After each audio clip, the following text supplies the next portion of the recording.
ये श्री राधा मोहन जी के आराध्य देव थे, आस्करण जी के, और ये सेवा में मगन रहते।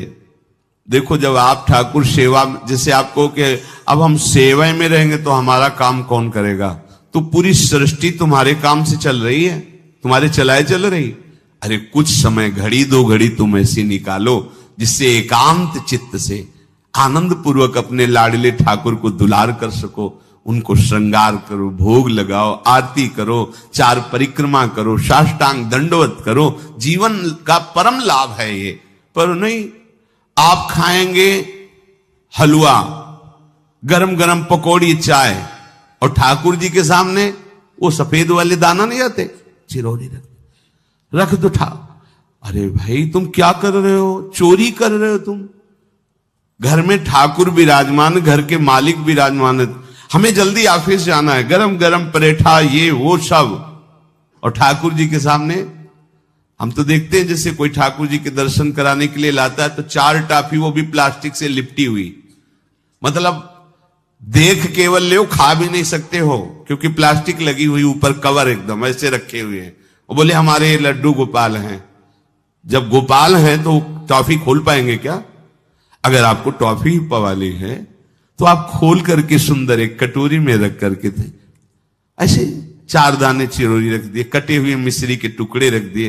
अरे अनंत ब्रह्मांडों का भरण पोषण करने वाला तुम्हारी चिरौरी के लिए मर रहा है। हाँ, अगर तुम्हारे पास केवल चिरौरी ही है तो वो तृप्त हो जाएगा। तुम खाओ हलवा, उसको रखो, चिरौरी तुम पहनो, एक से एक बढ़िया कपड़ा, और ठाकुर जी के लिए अलग कपड़ा होता है दुकानों में, वो ठाकुर जी के लिए लेना है।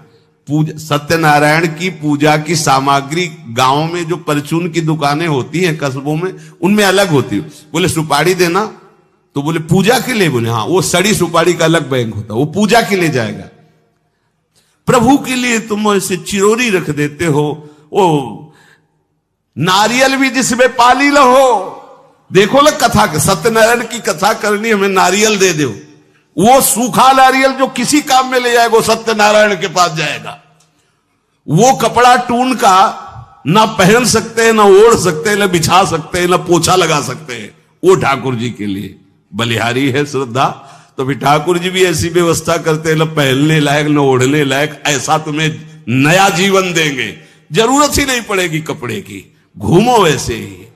हाँ, जरूरत ही नहीं पड़ेगी, अन्य योनिया है नहीं, कोई जरूरत नहीं है, घूमो। इसलिए सावधान, भगवत सेवा का तात्पर्य है उत्तम भोग लगाए मोर मरकट को से। स्वामी जी महाराज परम विरक्त, वैराग्य की चरम सीमा स्वामी श्री हरिदास जी, लेकिन उत्तम भोग लगाए ठाकुर जी को। उत्तम उत्तम, तुम्हारे पास जो कुछ है उसमें सबसे बढ़िया भोग बनाओ। धन्ना जी के पास बाजरा की रोटी भी पूरी नहीं थी कि भरपेट पाले, तो 1 रोटी रोज ठाकुर को रखते थे। आधी ठाकुर जी पाते थे, आधी आप पाते थे। सुदामा जी के पास कौन सा माखन मिश्री था, वो तंदुल जो पछोरने से बाहर निकलते हैं, किसी काम में नहीं, वो लेके गए थे। ठाकुर जी पाते हो कहते आज मैं तृप्त हो गया। सबरी जी के पास क्या था, क्या था? जंगली बेर, कहीं कड़ुआ कसैला ना हो, इसलिए चख के मेरे रघुनाथ जी को कहीं कसैला ना लगे। प्रभु वाह वाह करके पा रहे। विदुरानी जी ने कौन सा 56 भोग पवाया, केले के छिलके, भाव दशा में डूबी हुई। देखो हमारे ठाकुर को कुछ नहीं चाहिए, भाव से समझिए। ये बिहारी जी को 4 घंटे बैठने के लिए 10-10 लाख रुपए का फूल बंगला निकला, काम थोड़ी चलाया जाता है। अरे हमारे लाडले सरकार है, अगर 4 घंटे बैठ गए 10 लाख खर्चा हो गया तो क्या? अनंत ब्रह्मांडों का सृजन करने वाला ठाकुर हमारे पास नहीं है, तो ठाकुर जी को आपका भाव चाहिए। और आप तो सो बढ़िया पलंग में, और ठाकुर जी को एक छज्जा में विराजमान किए, छज्जा में ऐसे उतर नहीं सकते, मतलब कूदे तो वैसे ऊंचे, अगरबत्ती दिखा दी चले। आप तो नहीं, अपने लाड़िले ऐसे प्यार करो, ऐसी जगह सिंहासन रखो कि उतर कर अगर आपके वन विहार करना चाहे तो उतर लेना, ऐसा विराजमान करो आराम से। वो एकदम वो से दीवार में ऐसी जगह, या तो बाहर वाले कमरे में, अपने कमरे में तो ठाकुर जी रहेंगे ही नहीं। अरे भाई, अगर घर में ठाकुर जी तो उठते बैठते निकलते, उनके दर्शन हो रहे। चोरी क्या, तुम तो हमारे घर के माई बाप हो, सब देखो, चोरी क्या आपसे? आपको जो अच्छा न लगे सुधार देना, ऐसे रहना चाहिए। बिल्कुल भगवत प्राप्ति निश्चित है। ये सेवा पद्धति है, बड़े भाव से आप इसको स्वीकार कीजिए। हमारे लाडले बड़े कृपालु हैं। अरे जहर पिला रही है छाती में लगा के तो परम पद दे रहे हो, तुम दूध पिलाओगे तो तुम्हें परम पद नहीं मिलेगा। पूतना जहर लेकर के पिला रही बाल गोविंद को, अभी 6 दिन के ठाकुर हैं, उसे परम पद प्रदान किया, और आप रोज सुंदर सुंदर भोग लगा रहे हो और तुम्हें भगवत प्राप्ति नहीं होगी। ठाकुर जी की आरती उतार रहे हो, बलिहारी जा रहे हो, उनके सामने कीर्तन कर रहे हो, नृत्य कर, विश्वास तो करो ना, तुम्हें भगवत प्राप्ति हो जाएगी। आस्करन जी ने एक चौकीदार पूजा गृह के बाहर बैठाल दिया और कहा कोई भी भीतर आने ना पावे, क्योंकि एक बार भी सेवा में विक्षेप मुझे बर्दाश्त नहीं। तो ठीक 10 घड़ी का इन्होंने भी नियम, जो नियम लो उसका निर्वाह करो। 4 घंटे। दिल्ली का बादशाह किसी कारण से उधर आया हुआ था। उसने कहा मुझे आस्करण जी से तुरंत मिलाया जाए। पहले तो राजा लोग होते थे और बादशाह, अब जैसे मुख्यमंत्री और प्रधानमंत्री, राष्ट्रपति। तो जो मुख्यमंत्री हैं ये राजा हैं प्रदेश के, और वो संपूर्ण राज्यों का बादशाह उसे कहा जाता था। आस्करण जी को शीघ्र हमारे सामने उपस्थित किया जाए। प्रार्थना की कि महाराज असंभव, इस समय आस्करण जी महाराज अपने ठाकुर जी की सेवा में हैं और उनका आदेश है 4 घंटे कोई हमसे बात ना करे। आस्करण जी को सूचना देने के लिए बार बार सेवकों को आदेश किया, पर कोई भी सेवक बादशाह की आज्ञा पर नहीं उतरा। हम अपने राजा से ऐसा नहीं प्रार्थना कर सकते। 4 घंटे। बादशाह को बहुत कष्ट हुआ कि हमारी आज्ञा का उल्लंघन। तुरंत आदेश किया सेनापति को, बुलाओ, देखते हैं कि हमारी आज्ञा का उल्लंघन का परिणाम क्या होता है। सेनापति तुरंत उपस्थित हुआ। इस नगर के सबको दंड दिया जाए और बंदी बनाकर आस्करण को हमारे सामने लाया जाए, क्योंकि बादशाह है। अब अहम तो विराजमान है ही है, कोई परमहंस थोड़ी है कि अहंकार लीन हो गया है। बताया गया कि ठाकुर सेवा में, भगवत आराधना में 4 घंटे उनके पास कोई सूचना नहीं पहुंचाएगा। बादशाह की आज्ञा का उल्लंघन करने के कारण सब सैनिक जितने थे दब रहे थे। महाराज की तो आज्ञा है कि सूचना न दो, पर यहां तो सब गड़बड़ हो रहा है। बादशाह ही नाराज हो गया। बड़ी घबराहट पूरे नगर में फैल गई और पूरे सैनिकों में फैल गई। ये नरवरगढ़ ग्वालियर से दक्षिण में है। आस्करण जी ना शिकार खेलते थे, ना किसी को दंड देते थे, बस केवल भगवत सेवा, नाम जप, नाम कीर्तन, पूरे नगर को सब सुविधा, सबके घर में ठाकुर सेवा, सबके यहां नाम कीर्तन सुनाई देना चाहिए। जिसको जो जरूरत हो राज दरबार से ले जाए।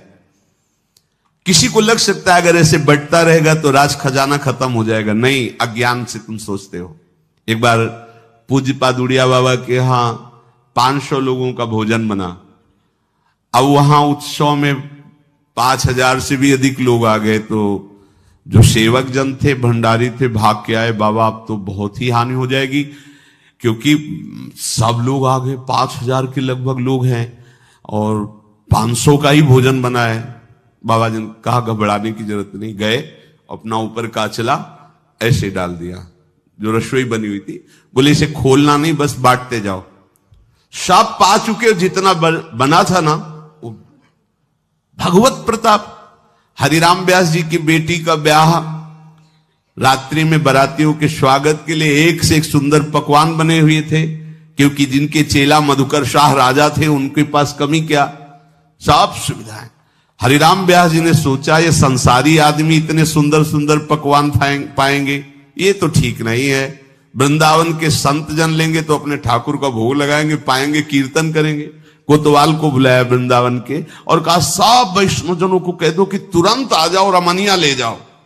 देखो कैसी भावना है, बेटी का ब्याह है, बोले संसारी आदमी बाराती क्यों पाएंगे।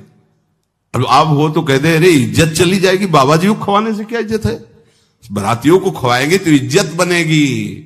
ये किसकी, देहाभिमानियों की। और अपनी इज्जत क्या है, श्यामा श्याम, अगर रसिकों को पवाएंगे तो हमारी इज्जत बन जाएगी, श्यामा श्याम प्रसन्न हो जाएंगे। तो श्यामा श्याम प्रसन्न हो जाएंगे, बाराती भूखे रहेंगे, ऐसा कैसे हो सकता है, ऐसा हो ही नहीं सकता है। हरिराम व्यास जी के, अब उनके लिए तो कोई रोक नहीं, उन्हीं की बेटी का तो ब्याह है, जो भंडारे में सब जमा थे, लड्डू गुलाब जामुन ये वो सब भर भर के अमनिया, ले जाओ ले जाओ। अब ब्रजवासी संत जन सबको बांट दिया, पर जितना भंडारा था उतना ही बना रहा। कर तुम अकर तुम अन्यथा कर तुम सर्व समर्था सा ईश्वरा, तुम प्रभु के लिए समर्पित हो तो तुम्हारे यहां हानि कैसे हो सकती है कि हम भाई ठाकुर सेवा में समय देंगे तो हमारा काम बिगड़ जाएगा, ठाकुर जी की भोग राग की बात करेंगे तो पैसों की कमी हो जाएगी। पक्की मूढ़ता है, ये ऐसा व्यापार है ठाकुर सेवा संत सेवा, ऐसे करो और कई गुना बढ़कर के हाथ में आ जाएगा, देख लेना। क्योंकि सब दुखों का कारण पाप है, और जब ठाकुर सेवा संत सेवा तो इससे पाप नष्ट होते, जे ही पाप नष्ट हुए सुख का मार्ग खुल गया, पर अज्ञानी जानता नहीं है। अब बादशाह के आदेश से हड़कंप मच गया, कही कह पठाई कहो कीजिए लड़ाई, सुनी रुचि उपजाई चली पृथ्वी पति आयो है। पर्यो सोच भारी तब बातियों विचारी कही, आप एक जावो गयो अचरज पाई है। सेवा करी सिद्धि साष्टांग होई के भूमि परे, देखी बड़ी बेर पांव खड्ग लगायो है। कट गई एड़िए पे टेढ़ी हूं न भौं करी, करी नित नेम रीति धीरज दिखाई है। बादशाह ने कहा आखिरी हुक्म है, आस्करण को हाजिर किया जाने, संपूर्ण सेना से विध्वंस मचा देंगे, नरवर गण को पूरा नष्ट कर देंगे। जो प्रधान सेना नायक था वो हाथ जोड़ करके बादशाह से बोला कि आप समझो, हम आपके सेवक हैं, आपसे लड़ कैसे सकते हैं, आप बादशाह हो, पर मेरी प्रार्थना है आप अकेले जाकर के देख लीजिए, आस्करण जी सेवा में है, अकेले जाकर बात कर, हम सूचना नहीं दे सकते पर आपको रोक नहीं सकते, आप जाकर के बात कर लीजिए। बादशाह को लगा कि बात तो सही कि हमारे ही अनुकूल है, ये कोई वैरी तो है नहीं, चलो कोई अंगरक्षक नहीं, और स्वयं अंदर जाकर के देखा तो सारी सेवा हो चुकी थी, ठाकुर जी की साष्टांग दंडवत कर रहे थे। सत्संग में भी कहा है कि आप लोगों का जैसे शरीर स्वस्थ है तो साष्टांग दंडवत का नियम लेना चाहिए, अपनी ठाकुर सेवा करके 5, 7, 11, 21, 51, 108 अपने ठाकुर जी को 4 परिक्रमा की, कहीं से भी 108 दंडवत। एकोपि कृष्ण कृता प्रणामो दशाश्वमेधा व्रतेन तुल्य, दशाश्वमेधी पुनरेपि जन्म कृष्ण प्रणामी न पुनर्भवाए। ये भीष्म जी बोल रहे हैं, एक बार हमारे श्री कृष्ण को कोई साष्टांग दंडवत कर दे, 10 अश्वमेध यज्ञ का फल अवभृत स्नान का उसे प्राप्त होता है। पर 10 ये अश्वमेध यज्ञ करने वाला पुनर्जन्म को प्राप्त होता है, पर एक बार श्री कृष्ण को साष्टांग प्रणाम करने वाला पुनर्जन्म को प्राप्त। दशाश्वमेधी पुनरेपि जन्म कृष्ण प्रणामी न पुनर्भवाए। अपने पास तो भगवत प्राप्ति के लिए बहुत से अस्त्र हैं, केवल नियम पूर्वक प्रयोग करो, माया का प्रवाह बंद हो जाएगा। ठाकुर सेवा के बाद करना चाहिए साष्टांग दंडवत। हमने महापुरुषों को देखा है, गुरुजनों को देखा है। अब शरीर उस लायक नहीं तो भाव से कर लीजिए, अगर शरीर स्वस्थ है और आप करने लायक है तो जरूर, जैसे माताएं बहनें सखियां हैं तो पंचांग, एक पंचांग दंडवत की खड़े हो गए, हाथ जोड़ा, मंत्र अंदर स्मरण किया, फिर पंचांग 5, 7, 11, 21, 51 ऐसा करना चाहिए। आस्करण जी भगवत सेवा करके साष्टांग दंडवत कर रहे थे नियम पूर्वक। अब ये तो पता चल गया कि कोई आया है, पर ना नजर दी, ना बात की, ना रुके। उठे, साष्टांग दंडोत, फिर उठे, फिर साष्टांग दंडोत। बादशाह खड़ा देखता रहा, ये तो ना हमारी तरफ देख रहे हैं, ना बोल रहे हैं। बहुत देर हो गई, चुपचाप। पद का अभिमान होता है। अब वो बादशाह ठहरा, खींची तलवार, म्यान से निकाली, और जब ये साष्टांग हुए तो मारा ऐसे, तो एड़ी उड़ गई, कट गई एड़ी आस्करन जी की। लेकिन आस्करन जी ने ना दंडवत रोकी, ना मुड़ करके देखा। खून की धार बह रही। निष्ठा देखिए, यह है अनन्य भक्ति की निष्ठा। नहीं कहा कि अब रुक गए, कुछ नहीं, वैसे ही खड़े हुए, फिर साष्टांग दंडोत, फिर खड़े, खून से लथपथ हो रहे। कोई कष्ट का अनुभव नहीं दिखा रहे कि आओ कहे या पीछे मुड़ करके देखे। अब तो धैर्य छूट गया बादशाह की, ये मेरे से तो अपराध बन गया, ये कोई नाटक नहीं कर रहे, ये तो सच्ची में महान भागवत है। क्योंकि जो पद का अभिमानी जन होता है वो ये नहीं जानता है कि भक्ति क्या होती है, भक्ति का स्वरूप क्या होता है, भक्तों की निष्ठा क्या होती है। उनको तो लगता है कि मैं अमुक पदाधिकारी हूं, मैं इतना, तो ये बाबा जी लोग भीख मांगने वाले, इनके आगे क्या जमीन में बैठे, हमारे लिए कुर्सी की व्यवस्था नहीं होगी क्या? हमारे को इस पद का अभिमान जो मिला है उसका सम्मान होना चाहिए। तो वो जिस पद में है, इस सृष्टि में कोई वो पद नहीं है, वो हरिदास पद में है, हरि पार्षद। तुम तो मायाकृत सृष्टि के किसी पद पे होगे, वो मायापति के निजी पार्षद हैं।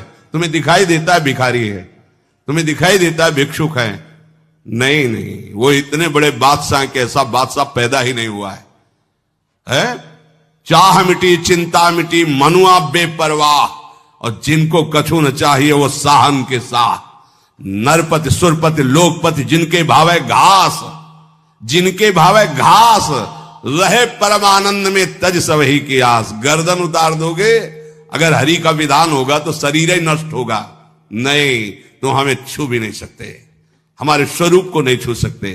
भक्त अपनी निष्ठा पे होता है। एक बार भी आस्करन जी ने मुड़ करके नहीं देखा बादशाह की तरफ। अब तो धैर्य छूट गया बादशाह की, गलती हो गई हमसे।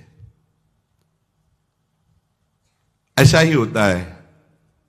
नवलदास जी को वृंदावन से हरिवंश महाप्रभु के शिष्य थे, तो बादशाह तुर्की था, उसके मन में वैश्यकुल के प्रति बड़ी ईर्ष्या पैदा हुई थी। तो उसने कहा भारत में वैश्यकुल नहीं रह जाना चाहिए, नष्ट कर दो।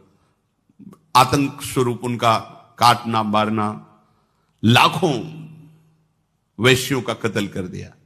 पता चला कि धूसर वैश्य एक वृंदावन में भी है।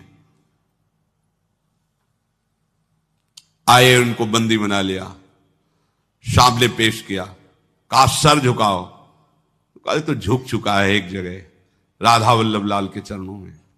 अनंत कोटि ब्रह्मांडों के बादशाह के सामने सर झुक गया है। अब तू तो एक भूमंडल का जबरदस्ती बादशाह बना बैठा है। बोले जंजीरों में बांध दो इसको, रोज कोड़े लगाओ, भोजन मत दो, फिर इसको हम दंड निश्चित करेंगे। देखते हैं, बहुत अपने अभिमान में है। बांध दिया। सुबह कोड़े लगाने गए तो जंजीरें पड़ी थी और कुछ नहीं था। फिर खोजा तो वृंदावन में राधा वल्लभ जी के दर्शन के, फिर बांध के ले गए।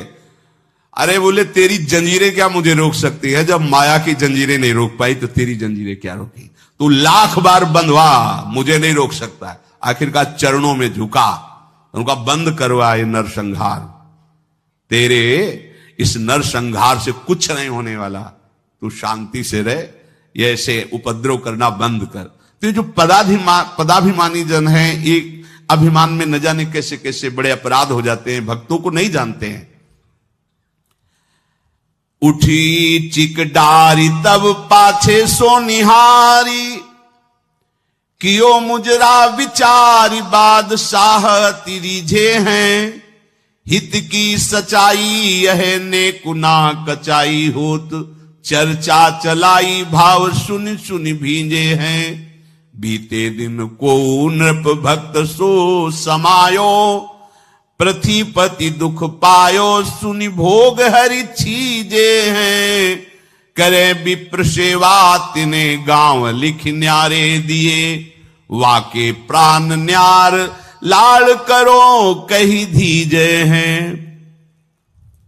पूरी दंडवत की, ठाकुर जी को प्रार्थना की, चिक डाल दी, जो मध्याह्न विश्राम की, फिर पीछे मुड़े। तब तक खून बह रहा है। पीछे मुड़कर देखा, बादशाह जोहार की, बिल्कुल गुस्सा नहीं। राजा को इनकी ये धैर्य शैली देखकर कि अपने इष्ट के प्रति निष्ठा और मेरे अपराध का कोई भी इनके ऊपर प्रभाव नहीं, रीझ गया, बहुत प्रसन्न हुआ और कहा, आज मेरे नेत्र सफल हुए कि मैंने ऐसा निष्ठावान भक्त देखा। ना तो तुम्हारी भ्रकुटी में थोड़ा भी रोष है और ना तुम्हें पीड़ा है और ना कोई थकावट है। हम आपसे वार्ता करना चाहते हैं, क्या है आप में ऐसी सामर्थ्य कहां से आई कि आपने अपनी निष्ठा छोड़ी और तलवार से एड़ी काट दी। एड़ी, अरे ऐसे काट, जरा सा कुछ लग जाए तो देखो कैसा लगता है। एड़ी कट गई, खून निकल गई, दंडवती बंद नहीं हुई। जब वो बैठ करके भगवत भक्ति की बात की, बादशाह के आंसू आ गए। संत का यही प्रभाव होता है। देखो राजा है पर संत है। विभीषण जी से भगवान कहते, तुम सरीखे संत प्रिय मोरे, धरो देह नहीं आन। ये नहीं भूल होनी चाहिए कि अरे ये तो बड़े अच्छे कपड़े पहने, ऐसे ऐसे, ये क्या भक्ति करते हो। भक्ति का मतलब केवल इतना ही नहीं है कि भिक्षुक वेश हो। भक्ति किसी से भी हो सकती है, कोई भी हो सकता है, कहीं भी हो सकता है, क्योंकि सब भगवान के बंदे, सब भगवान को दुलार कर सकते हैं। अपनी कीमती रुमाल तत्काल पट्टी बांधी अपने हाथ से आस्करण जी के चरणों में। स्वयं बादशाह ने घुटने टेक कर तुरंत और कहा कि आज मैं निहाल हो गया। आपकी ये जो भक्ति है, ये जो निष्ठा है, आज प्रभु की हम पर बड़ी कृपा है जो मुझे दर्शन हुआ आप जैसे भक्ति की निष्ठा का। बादशाह अत्यंत प्रसन्न होकर के आपको क्या सुख प्रदान करें। होगा हमारी सेवा निष्ठा है, आप जब चाहते तब आदेश दे देते, तो आप मुझे अपने आदेश से मुक्त कर दीजिए। आज के बाद हमारा कोई शासन आपके ऊपर लागू नहीं रहेगा। आप जब चाहें स्वेच्छा से आप आ सकते हैं, ना आए तो आपका राज्य, हमारा कोई अधिकार आज से नहीं। श्री आस्करण जी को एक बार बहुत शरीर में बुखार आ गया, इतना कष्ट पीड़ा होने लगी। अब वो कैसे सेवा करें, भीषण कष्ट है, उठा नहीं जा रहा।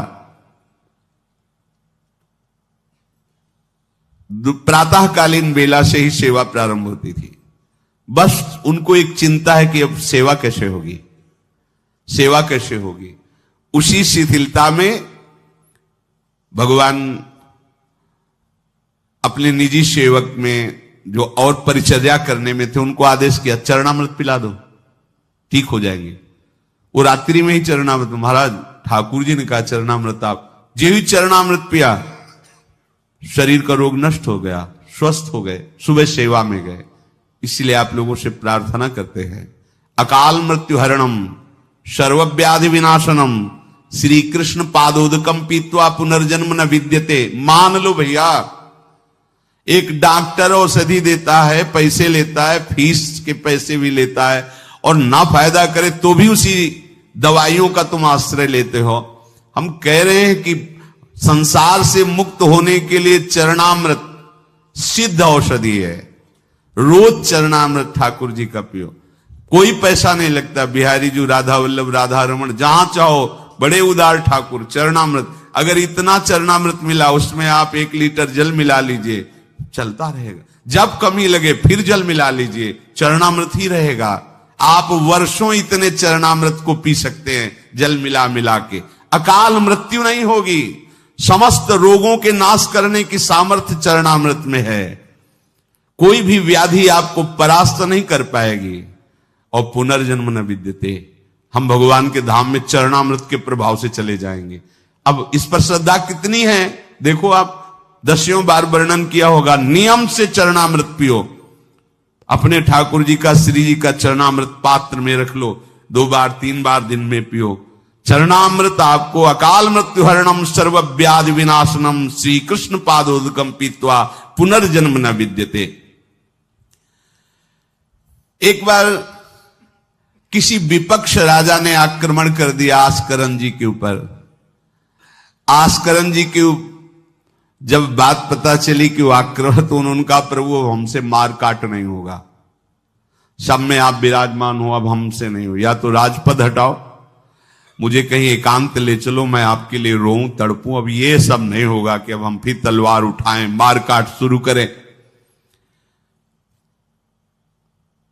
पर अंदर से आया कि तुम राजा हो तो प्रजा की रक्षा करना तुम्हारा कर्तव्य है।